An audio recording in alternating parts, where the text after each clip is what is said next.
Hello students, welcome in thermodynamics class. हम इससे पहले सारी important terms first law of thermodynamics उसके और सारे टर्म्स सब डिस्कस कर चुके हैं.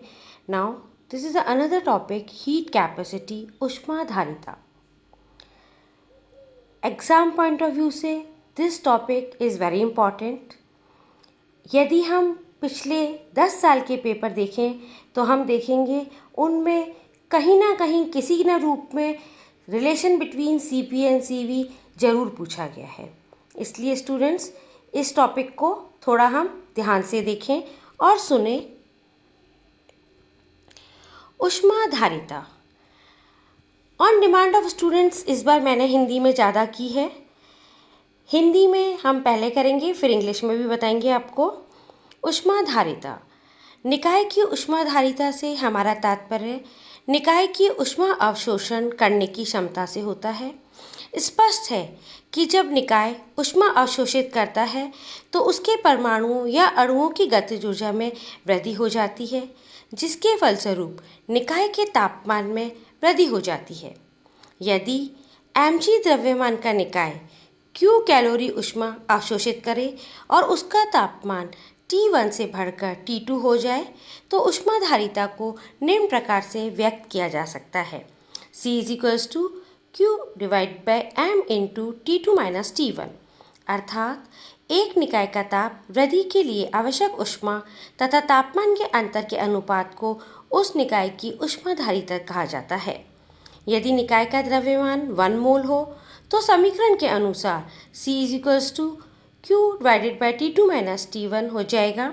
यहाँ C को मोलर ऊष्माधारिता कहा जाता है.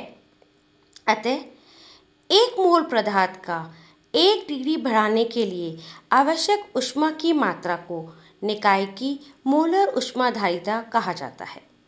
चूँकि ऊष्माधारिता का मान ताप परिवर्तन के साथ परिवर्तित होता है, इसे निम्न प्रकार से लिखना अधिक ठीक है. C = dQ divide by dt. जहाँ बहुत कम ताप परिवर्तन पर निकाय द्वारा बहुत कम अवशोषित ऊष्मा का मान dQ है, अतः मोलर ऊष्माधारिता को निम्न प्रकार से भी परिभाषित किया जा सकता है. एक मोल पदार्थ की ऊष्माधारिता तथा ताप वृद्धि के अनुपात को मोलर ऊष्माधारिता कहा जाता है. मोलर ऊष्माधारिता की इकाई कैलोरी पर मोल पर केल्विन या जूल्स पर केल्विन पर मोल होती है. चूँकि ऊष्मा अवस्था फलन नहीं है, अतः मोलर ऊष्माधारिता की अवस्था फलन नहीं होता है. अतः 1 डिग्री ताप वृद्धि किस प्रकार की गई है इसका स्पष्ट करना अनिवार्य होता है. Molar heat capacity. Molar heat capacity or molar specific heat capacity is the amount of heat energy required to raise the temperature of 1 mole of a substance. In SI unit, molar heat capacity is the amount of heat in joules required to raise 1 mole of a substance 1 Kelvin, where Q is the heat and delta T is the change in temperature. For most purpose, heat capacity is reported as intrinsic property, meaning it is a characteristic of a specific substance. Unit of molar heat capacity is expressed in units of joules per Kelvin per mole, where J is the joules, K is Kelvin and M is number of moles. स्थिर आयतन पर ऊष्माधारिता. हमने पहले बोला आपको हम इसमें relationship between Cp and Cv पढ़ेंगे. Now what is Cp and Cv? Cv ऊष्माधारिता स्थिर आयतन पर होती है. स्थिर आयतन पर किसी पदार्थ का ताप 1 डिग्री बढ़ाने के लिए जितनी ऊष्मा की आवश्यकता होती है उसे उस पदार्थ की स्थिर आयतन पर ऊष्माधारिता कहते हैं. इसे Cv द्वारा प्रदर्शित किया जाता है यदि स्थिर आयतन पर अनंत सूक्ष्म ऊष्मा dQ del at constant volume के अवशोषण से अनंत सूक्ष्म ताप वृद्धि dt हो तो Cv हम लिख सकते हैं dQ at up divide by dt. ऊष्मागति के प्रथम नियम के अनुसार हमें पता है dQV = du plus p dV. समीकरण 2 को यदि हम 1 पे रखते हैं तो हमारी equation Cv = duV plus p dV upon dt हो जाती है. चूँकि हमने पहले ही कहा आयतन स्थिर है, अतः आयतन परिवर्तन 0 हो जाएगा। कहने का तात्पर्य है dv will be equals to 0, cv equals to du divided by dt, अथवा cv is equals to du upon dt whole bracket close v constant. यहाँ v से तात्पर्य है एट कांस्टेंट वॉल्यूम। समीकरण 3 में यदि dt 1 डिग्री हो तो cv बराबर हो जाएगा duv। अतः स्थिर आयतन पर निकाय की प्रति डिग्री ताप वृद्धि से हुई आंतरिक ऊर्जा वृद्धि को स्थिर आयतन पर ऊष्माधारिता कहते हैं। Heat capacity eight constant volume. During a small change in the temperature of a substance, Cv is the amount of heat energy absorbed, released per unit mass of a substance where volume does not change. In other words, Cv is the heat energy transfer between a system and its surrounding without any change in the volume of that system. Cv represents the molar heat capacity when volume is constant. The system absorbs or releases heat without change in volume of that substance. Then its specific heat at constant volume can be written as Cv is equals to du divided by dt, where Cv represents the specific heat at constant volume, dV is a small change in the internal energy of the system, dt is the change in temperature of the system. Now another, that is Cp, स्थिर दाब पर ऊष्माधारिता। स्थिर दाब पर किसी पदार्थ का ताप 1 डिग्री बढ़ाने के लिए जितनी ऊष्मा की आवश्यकता होती है उसे उस पदार्थ की स्थिर दाब पर ऊष्माधारिता कहते हैं। इसे Cp द्वारा प्रदर्शित किया जाता है। स्थिर दाब पर दी गई ऊष्मा निम्न 2 कार्यों में व्यक्त की जाती है: निकाय की आंतरिक ऊर्जा में वृद्धि करने में, निकाय द्वारा बाह्य कार्य करने में। अर्थात Cp is equals to Cv plus बाह्य कार्य, अथवा Cp is equals to dCv upon dt plus dV। हम Cv पहले कैलकुलेट कर चुके हैं, हमने वहाँ से इसकी वैल्यू को सब्स्टिट्यूट कर दिया है। नाउ कार्य का निर्धारण हम करेंगे। माना कि किसी निकाय का आयतन V है, इसका ताप 1 डिग्री बढ़ाने पर आयतन में वृद्धि dV अपॉन dt होती है। प्रसार में किया गया कार्य होगा W is equals to P into dV upon dt। W का मान हम समीकरण में रखेंगे तो हमारी इक्वेशन हो जाएगी Cp is equals to duv divided by dt into P into dV upon dt। परंतु हमें पता है H बराबर होता है U प्लस PV। हम इसको डिफ्रेंशिएट करेंगे तो हमारा हो जाएगा विथ रेफरेंस टू टेम्परेचर। हमारी इक्वेशन ऐसी हो जाएगी। अब यदि हम इन दोनों इक्वेशन को कोरिलेट करेंगे तो हम देखेंगे ये दोनों समान हैं। इसलिए हम जब समीकरण 5 और 6 की तुलना करते हैं तो हमारी इक्वेशन हो जाती है Cp is equals to del H upon del T at constant pressure. यदि dt 1 डिग्री हो तो Cp हमारा हो जाएगा डेल एच पी। अतः स्थिर दाब पर निकाय की प्रति डिग्री ताप वृद्धि में हुई संपूर्ण ऊष्मा वृद्धि को स्थिर दाब पर ऊष्माधारिता कहते हैं। Heat capacity at constant pressure. In a system, Cp is the heat energy constant pressure. It is a heat energy transfers between a system and its surrounding. So, Cp represents the molar heat capacity C when pressure is constant. The change in temperature will always cause a change in the enthalpy of the system. Enthalpy is the heat energy absorbed or released by the system.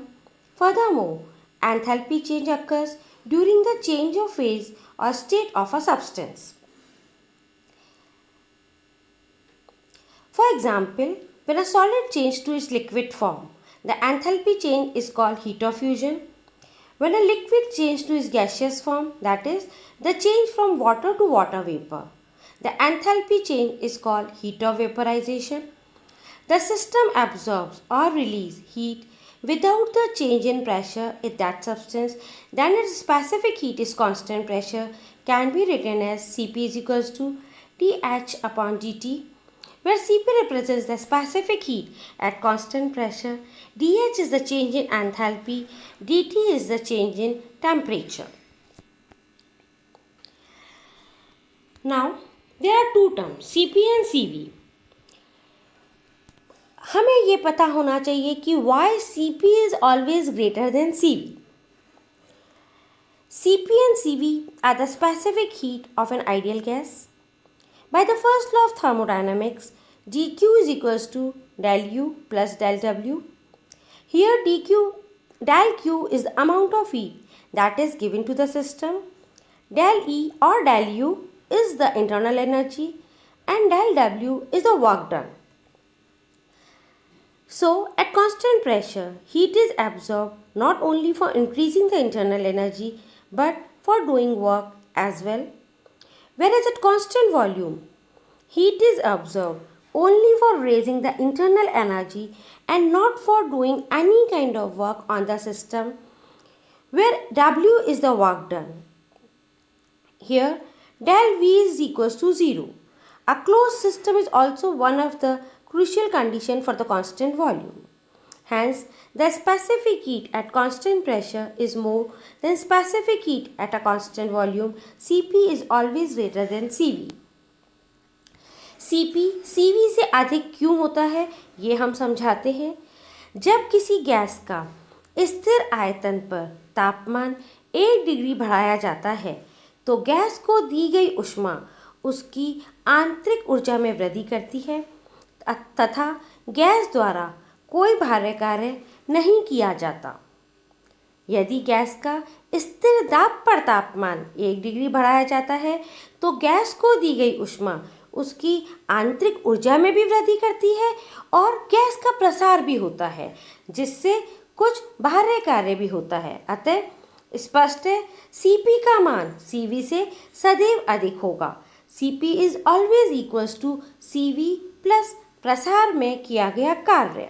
हम जानते हैं gas के प्रसार में किया कार्य P W is equals to P del V. Now, the most important relationship between Cp and Cv. हमें ये रिलेशनशिप बहुत अच्छे से समझना है क्योंकि इस पे हमेशा 4 नंबर का क्वेश्चन, अब तो 5 नंबर का बनेगा, ऐसे टाइप क्वेश्चन आता है जिसमें हमें पूरा Cp और Cv के रिलेशन को समझाना होता है. अभी हम डिस्कस कर चुके हैं Cp माइनस Cv मतलब Cp ज़्यादा होता है तो हम नेचुरली Cp को पहले लिखेंगे. Cp माइनस Cv में क्या अंतर है, हमने पहली स्टेप में Cp माइनस Cv में Cp को की हमने वैल्यू रख दी है del H upon del T eight constant pressure minus Cv del U upon del T eight constant V. अब हमें पता है del H क्या होता है, enthalpy. Enthalpy is equals to U plus PV. हमने उस del H की जगह हमने H की वैल्यू रख दी है U plus PV. Second equation में हमने इसकी वैल्यू रख दी है तो हमारी equation del U second equation दिख रही है आपको. अब हम देखते हैं इस इक्वेशन को हम रीओपन कर देते हैं तो हमारी थर्ड इक्वेशन बन जाएगी जो आपके नीचे इसके नीचे लिखी हुई है. नाउ यहाँ हमने उसको वापस लिख ली है रिफॉर्म करके, जिससे हमें कंटिन्यू कर पाए. हम यदि इंटरनल एनर्जी को function of temperature and volume की तरह से लिखा जाए तो हम देखते हैं उस इक्वेशन को हम लिख सकते हैं du is equals to du upon dt at constant v dt plus du upon dv dt dv. At constant pressure तो हम वहाँ पे कॉन्स्टेंट प्रेशर की वैल्यू लगा देंगे. हमारी इक्वेशन इस तरह से हो जाएगी. नाउ ये इक्वेशन मैंने वापस इस पेज पे लिख दी है जिससे हमें समझ आए. नाउ हमने यहाँ ये इक्वेशन भी लिख लिया और ऊपर वाली इक्वेशन भी लिख ली है. हम इस इक्वेशन को dt से एट कंडीशन लगाएंगे एट कांस्टेंट प्रेशर से डिवाइड करते हैं सारी टर्म्स को. जब हम सारी टर्म्स को डिवाइड करते हैं तो हमारी नई इक्वेशन ये बन जाती है. dt भी कैंसिल हो जाता है दोनों से और ये इक्वेशन हमारी बन जाती है. इस इक्वेशन को अब जो हमने पहले इक्वेशन निकाली थी del U upon del T eight constant pressure, यहाँ देखो आप स्टार्टिंग में हमारा यही वैल्यू आ रहा है. मैंने एरो से आपको समझाया है, हमने यहाँ पे इसको सब्स्टिट्यूट कर दिया है और हमारी ये इक्वेशन अब इस फॉर्म में आ जाती है. परफेक्ट गैस के लिए हम ये देखेंगे, perfect gas one that obeys both of the following, P V is equals to N R T. हमें पता है del U upon del V, U is changes with V at constant temperature. If we change the volume of an ideal gas at constant temperature, we change the distance between the molecules. Since intermolecular forces are zero, this distance change will not affect the internal energy. Now for the relation between Cp and Cv for the perfect gas, ये हमने वहाँ drive किया था। हम देखेंगे internal energy change हमारा zero है, वो आपको मैंने बता दिया है। तो हमारी इक्वेशन हो जाएगी C P minus C V equals to P into D V upon D T P. हमें पता है P V is equals to N R T, thus D V upon D T is equals to N R upon P. और हम यहाँ substitute कर सकते हैं इसको, C P minus C V is equals to N R. The difference of C P and C V is equal to universal gas constant R for one mole of an ideal gas. एक mole आदर्श gas के लिए P V equals to R T होता है। यदि मैं आपको एक बार पहले बता दूं, मैंने डेरिवेशन को हिंदी और इंग्लिश को अलग अलग नहीं किया है, बिकॉज डेरिवेशन होता है और उसमें ऐसा कोई हिंदी और इंग्लिश का नहीं होता, इसलिए वो पोर्शन मैंने कॉमन रखा है। यदि टेम्परेचर T से T+1D बढ़ाया जाए तो आयतन V+V हो जाता है, अतः P डेल V, इसको हम यदि इक्वेशन में रखेंगे तो हम देखेंगे del P V equals to R, और इसलिए हमारा C P minus C V equals to R. अतः स्थिर दाब एवं स्थिर आयतन पर गैस की मोलर ऊष्माधारिता का अंतर गैस स्थिरांक आर के बराबर होता है। स्टूडेंट्स, इस डेरिवेशन को कम से कम 2 या 3 बार लिख के आप प्रैक्टिस करेंगे। यदि हमारी क्लास होती तो मैं हमेशा क्लास में ही इसको स्टूडेंट से 2 बार लिखवा लेती हूँ, जिससे कि हमें हर स्टेप इजीली क्लियर समझ आ जाए और हमें प्रॉब्लम ना आए। आप इसको अच्छे से पढ़ के समझने की कोशिश करना। Thank you.